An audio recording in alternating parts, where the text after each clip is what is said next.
me nota de acordo com o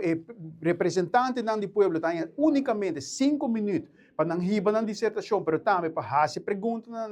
na sindicato não pessoa eta hopi tique. Essa aqui tá tópico hopi delicado, tópico hopi fundamental para o que está futuro do país Aruba dentro do reino holandês, para vocês limitar na 5 minutos só para fazer perguntas, 5 minutos só para riba informação, riba dissertação. A nós categorizar isso aqui como algo não aceitável, isso aqui é algo falta de respeito para membro do Parlamento e representante de Aruba. Tem caso que na reunião mês, me publica de parte de coalição, não havia muita pergunta para diante, não estava hopi quieto. Na última hora que a oposição a começar a pôr mais candela, mais pressão riba coalição, ante agora bahaya par de gente que começa a lançar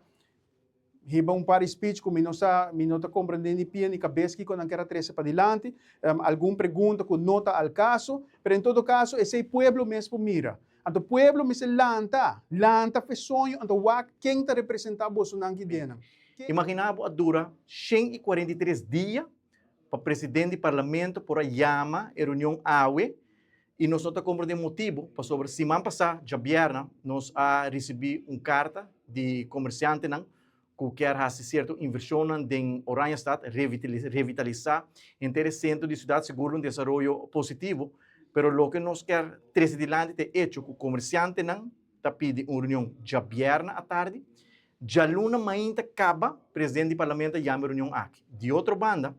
Sindicatonan está pedindo uma reunião 27 de outubro, ano 2025, está dura 143 dias para não vir Parlamento, que é incompreendível, e que quanto lineal é Presidente do Parlamento aqui também. Outra trata comércio, e tem 2 dias,